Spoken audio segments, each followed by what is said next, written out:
Hello students, I am Dr. Hina and today I am going to start with the topic financial management, that is your 9th chapter from the business studies book, class 12th, right. So we will start with the definition of financial management. What financial management is?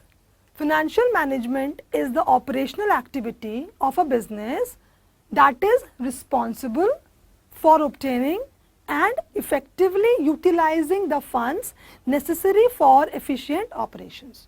So it is covering two important aspects, that is, first is obtaining, right, that is acquiring funds, and second one is utilizing those acquired funds.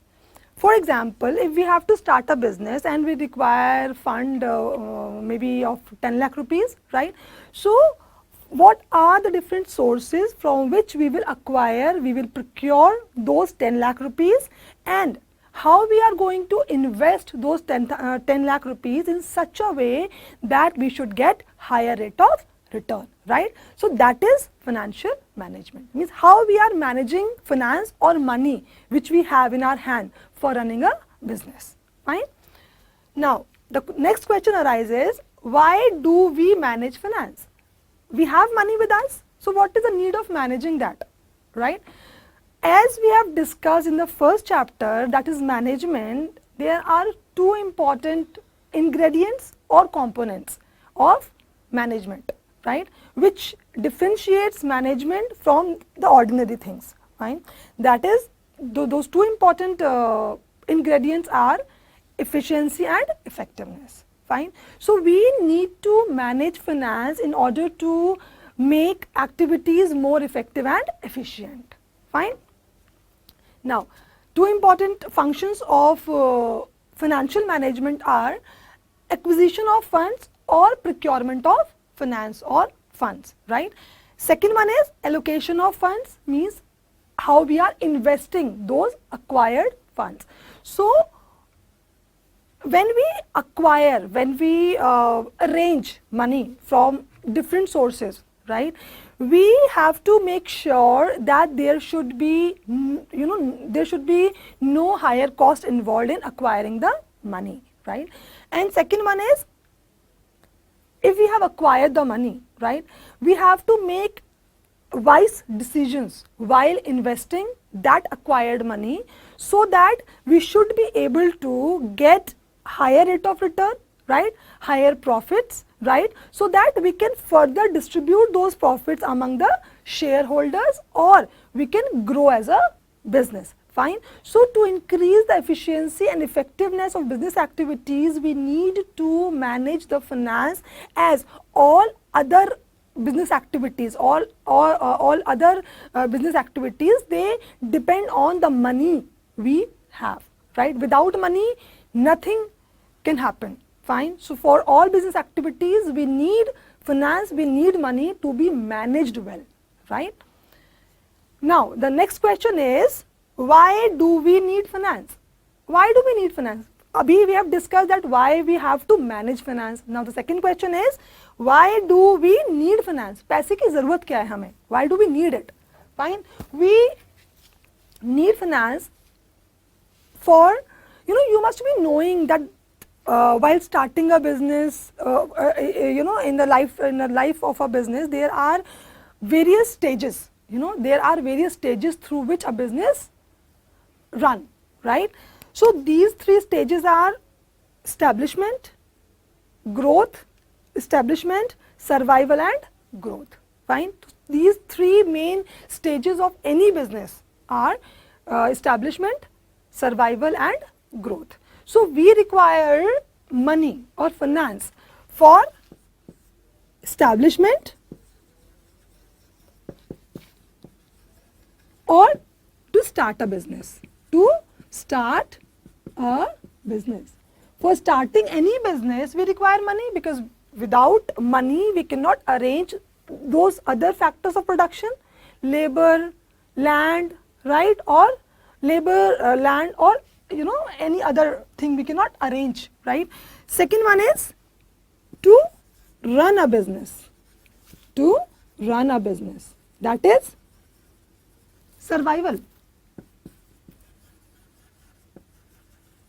a business is run in an environment full of competitors. We have n number of competitors. We have to compete with them. We have to, every time we have to show, we have to prove ourselves that we are better than others in terms of, earning profits. Fine. So to run in a business, to remain in the business, to remain in the competition, we need to have money. We need to have finance, right?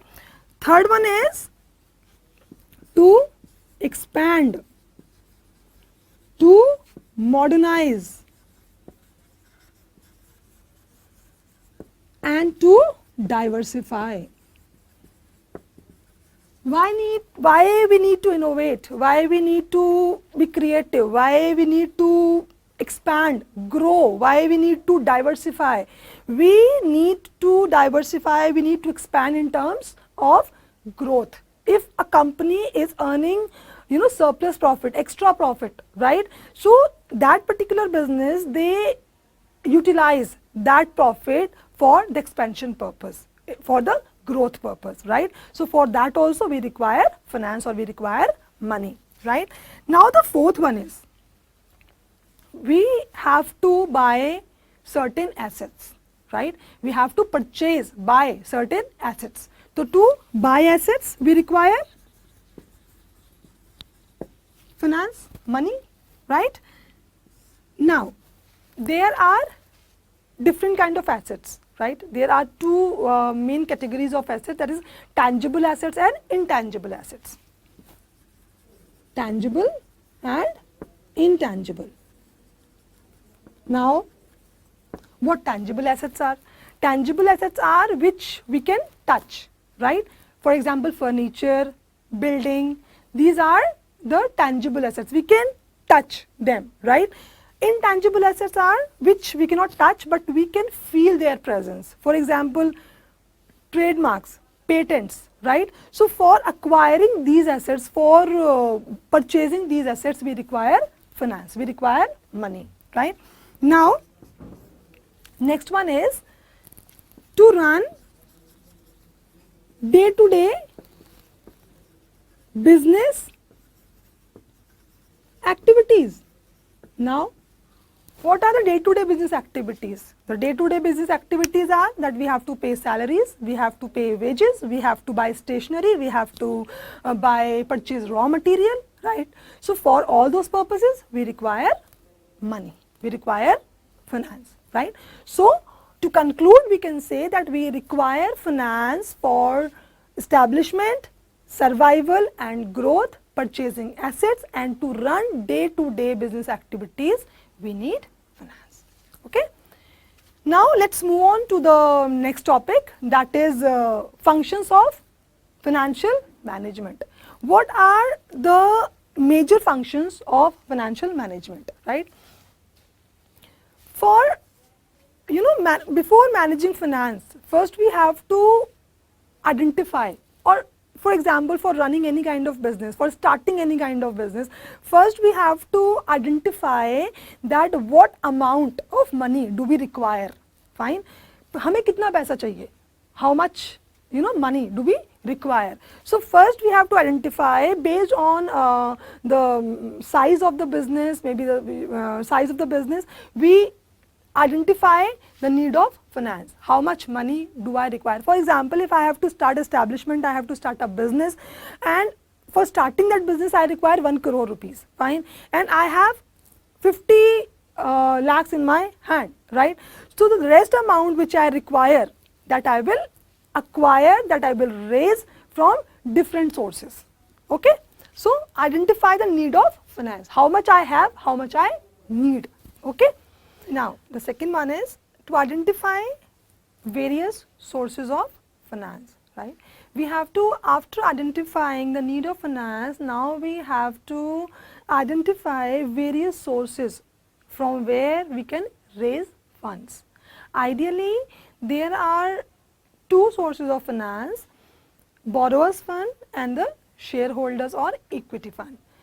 Borrowers fund covers debentures, loans, any kind of loan which we get from a bank or from financial institutions that lie under borrowers fund. What comes under equity fund or shareholders fund? Shares, issue of shares, preference shares, equity shares, retained earning, any surplus, this all lies under shareholders fund, right? So financial management looks at that, from what different sources we have to acquire money, or in what proportion. Okay. Now the third one is, after identifying different sources of raising funds, now we have to do a comparison. We have to compare various sources of finance in terms of the cost and the risk involved, right? For example, debt funds, or we can say the borrowers fund, they are less risky, fine, whereas the shareholders fund, they have high risk, right, involved. So we have to, before choosing or choosing or acquiring finances from those resources, first we have to look at the cost involved, fine, and the risk involved, right? Then only we have to make that particular source a part of our capital structure. Okay. Third one is, once we have decided upon the different sources from where we will be raising funds, depends on the cost and the risk involved, now we are supposed to invest that amount, right? We have raised money, we have acquired money, now we are supposed to invest that money. We have to make investment of that acquired money, of procured money, in such a way that it is going to give us higher return, right? Or precisely, you can say that the cost of acquisition or cost of procurement, okay, it should be, cost of procurement, it should be lower than the return of investment. Or we can say that the return on investment should be higher than the cost of procurement. That depicts, that shows that we have made a wise investment decision, fine. For example, if we have acquired, we have raised 1 lakh rupees, from someone, I have borrowed 1 lakh rupees from someone, and on that I have to pay interest of 10% per annum, right? So I am supposed to give him the principal amount, that is 1 lakh rupees, and I have to give him 10,000 rupees per year as interest. So I am supposed to give 1,10,000 to that borrower, okay, who is my friend, fine. Now I have to invest. Now the second thing is, I have to invest that 1 lakh rupees in such a way that I should be able to fetch at least 1,50,000 rupees, so that I will be able to have profit of 40,000 rupees after deducting that principal amount of 1 lakh rupees plus 10,000 rupees, which is interest. So now I have that 40,000 rupees in my hand. So, in a way you can say that whatever amount I have acquired, on that I should be able to get something surplus, which I will be further using for investing in my business. Okay. Now the next topic, that is the objectives of financial management. Okay. The main objective of financial management is the wealth maximization. Okay. Main objective is the wealth maximization. We manage finance in order to increase the wealth of the shareholders, right? And how is it possible? How is it possible? First of all, you have to understand that what is the wealth maximization and what is the formula of wealth maximization. Shareholders' wealth is equals to wealth of shareholder is equals to the number of shares held. Number of shares held by the shareholders, because as I told you, equity shareholders, they are the owners of the company. So